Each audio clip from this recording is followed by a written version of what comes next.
Hey everyone, this is Shauna. This is my third video for Grounded by Gratitude. I haven't done a video in like a month. I had a bit of a setback with my ears, so kind of starting to feel a little bit better. So wanted to get this out there. So what I want to talk about today is being your own advocate when it comes to just being a patient and kind of working with the healthcare system that we have in this country. It's not easy, that's for sure. And I have kind of two perspectives as a patient and dealing with my own issues and kind of trying to pave the way through all the different things I've been dealing with, as well as a nurse and being an advocate for my patients.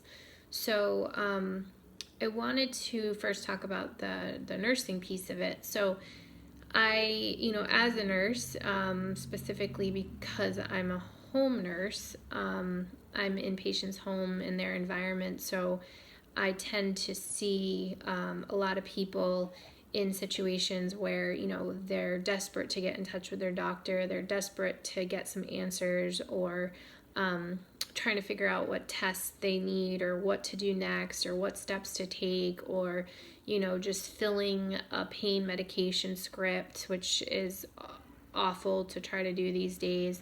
And so as a nurse, it's my responsibility to kind of be their advocate for them and kind of be their voice.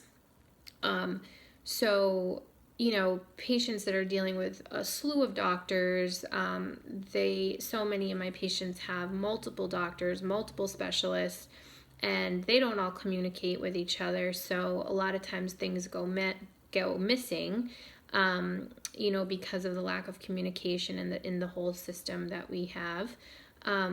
So that can create a lot of problems with the patients and their physical and emotional well-being and getting what they need, especially if it's dealing with pain. Something that I can totally empathize with my patients. None of us want pain, and with this whole opioid crisis going on right now, doctors just aren't really prescribing narcotics very easily at all.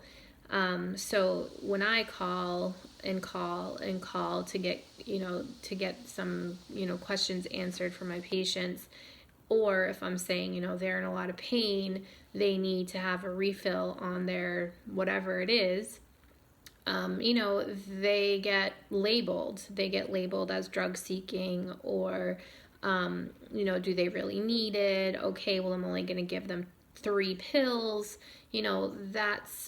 It's just, I know it's a really difficult situation that we're in this country, but because it is dangerous, and I'm not, I definitely don't, put anything, I don't minimize the seriousness of addiction at all.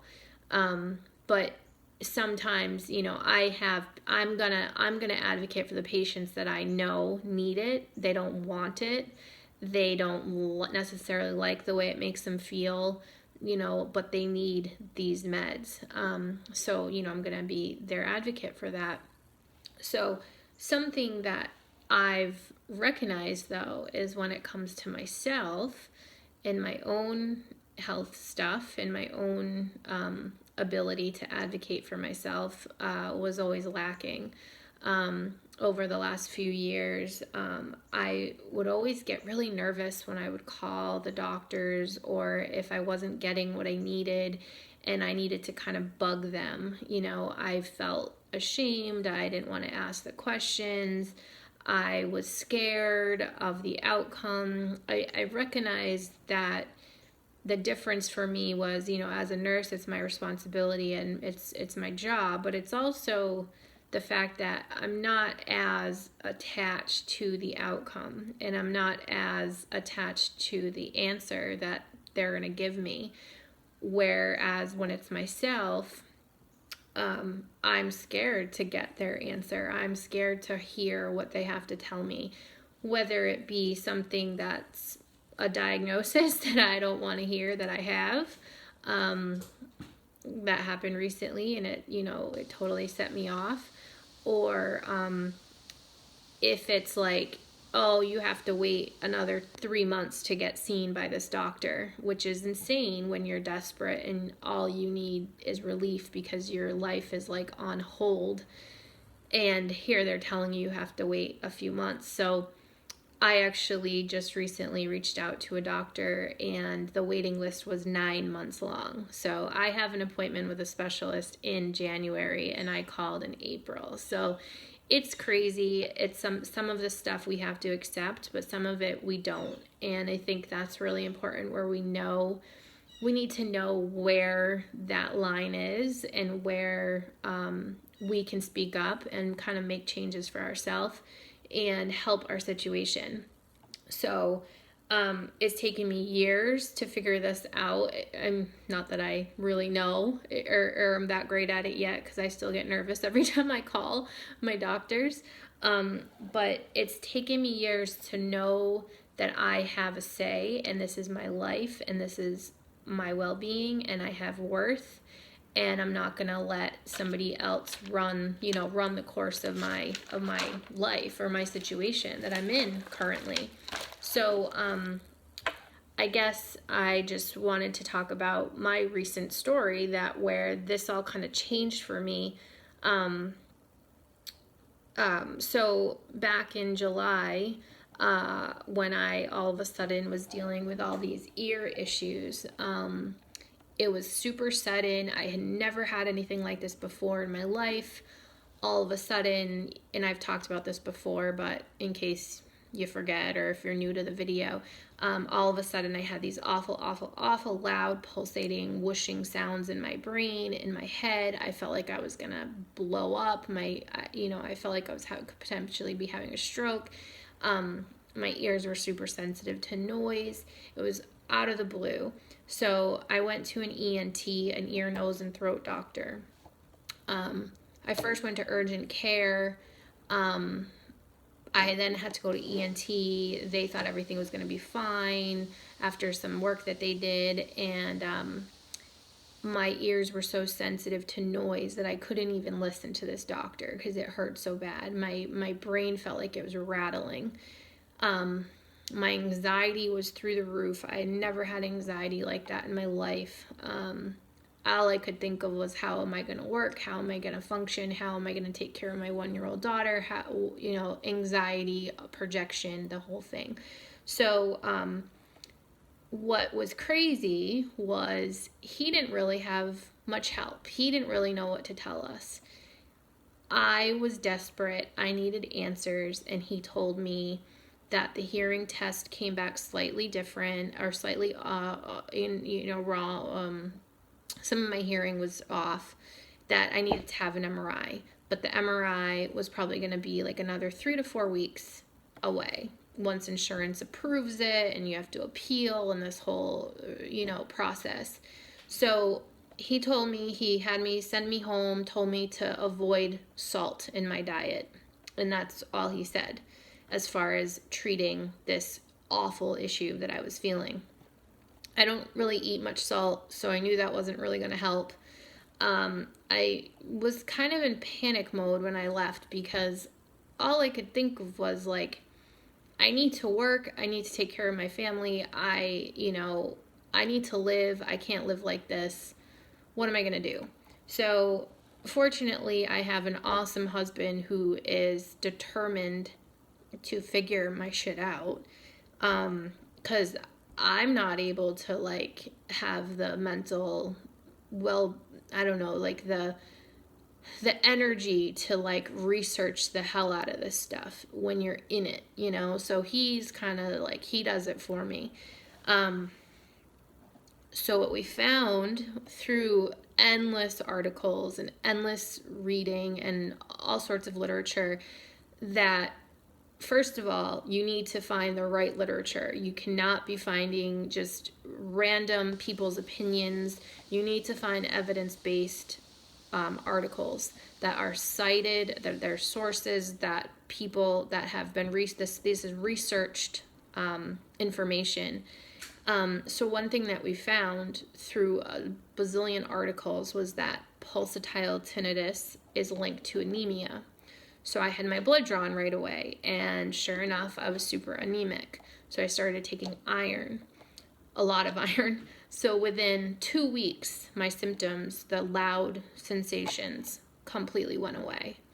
If we didn't find that article, a couple articles, who knows, I'd still be anemic. I'd still have these awful sensations. Unfortunately, the tinnitus, we think, caused the ear sensitivity to noise. But so that's an issue I'm currently still dealing with. And,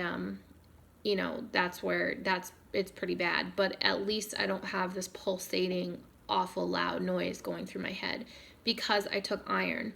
I asked my doctor a couple weeks later, the ENT that I had seen, if he had known this connection between tinnitus and iron and anemia, and he said he didn't. He had never heard of it. So I was like, hey, do you want me to send you these articles? Because this could help other people. Didn't comment, didn't care to learn this information, which drives me nuts, So thank God we found this article and we started taking the iron, and that literally completely, brought my symptoms down. So in addition, when I was diagnosed with hyperacusis, we also read a lot about sound generators and pink noise and white noise. And this was all our doing. We read all about this, and we kind of knew a little bit about it because unfortunately my mother has hyperacusis as well. Super rare, especially the fact that we both have it.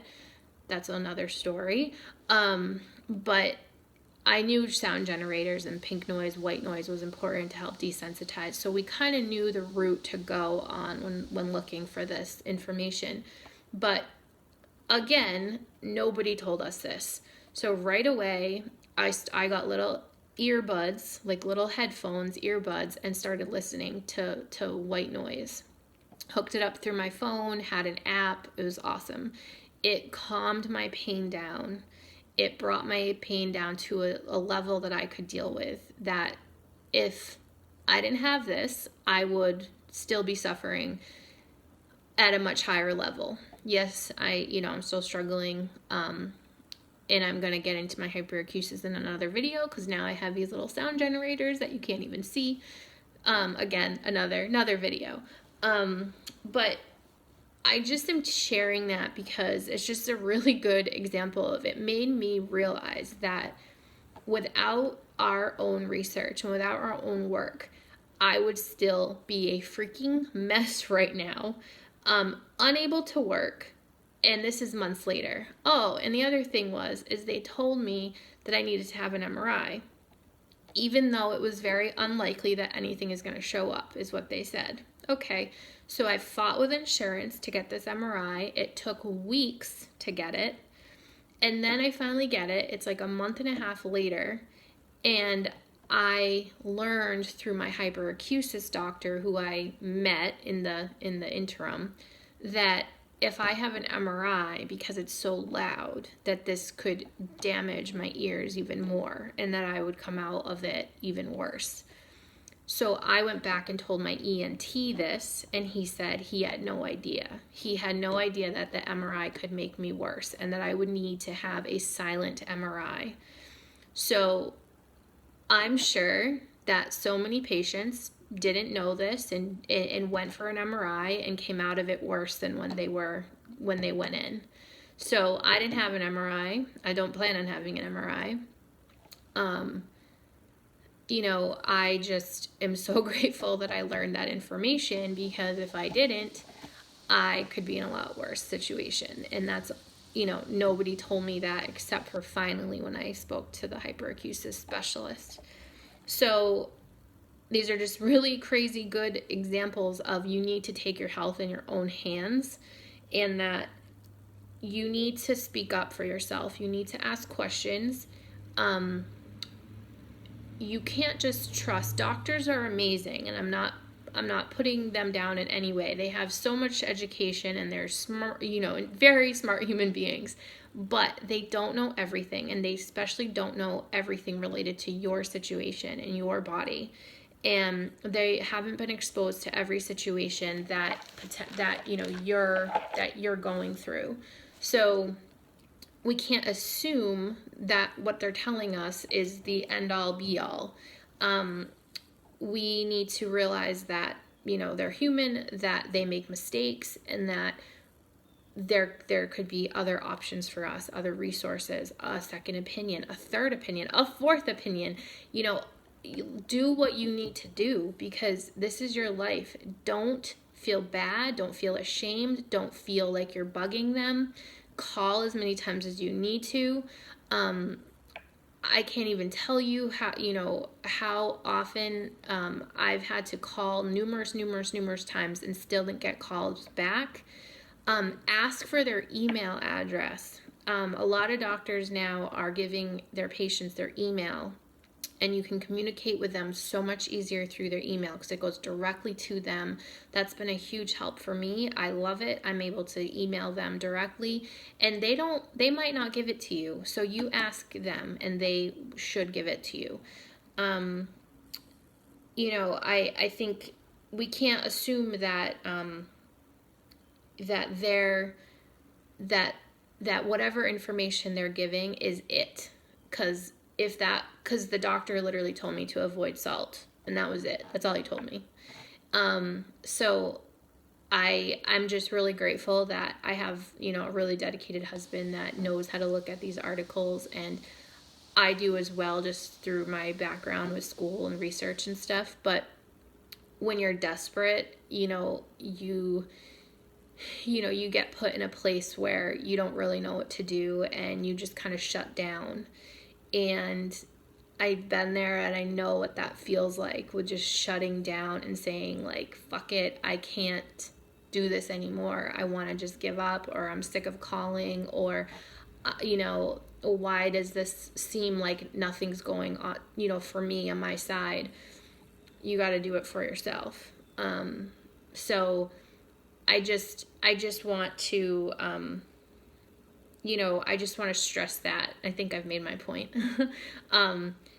The other thing is bring somebody with you to appointments. Don't just go by yourself. Bring a list of your questions, bring a book, write your questions down so you don't forget, because you get nervous, you get anxious, and you need to bring that information with you so you don't forget.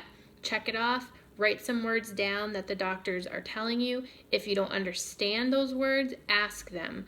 Don't be afraid to interrupt them. Don't be afraid to, ask them to tell you in 5th grade language, not using all the medical terminology. I don't know what they're saying half the time. And I'm a nurse. I don't know what they're saying. And at first, I used to be ashamed of that. Oh, well, I should know everything because I'm a nurse. Well, no, I'm not a doctor. I don't know everything. That's for sure. And I'm not going to let that get in the way of me getting better. So, and bring somebody with you that can be your ears, that can listen when you're not able to, when you're overwhelmed because you're hearing something that is completely overwhelming and you just got stricken with some bad news. Somebody else needs to be there for you to hear that for you and process it and be able to explain it to you after. So, I think, I hope that will help. I think that it's just really important. It all goes in with my whole theme of this channel is taking care of yourself and doing whatever you need to do to take care of yourself. And being your own advocate is a huge piece of this puzzle that we're in when it comes to mind, body, soul. So, so anyways, I hope that helps, and I will be back hopefully sooner than last time. Take care. Have a good day. Bye.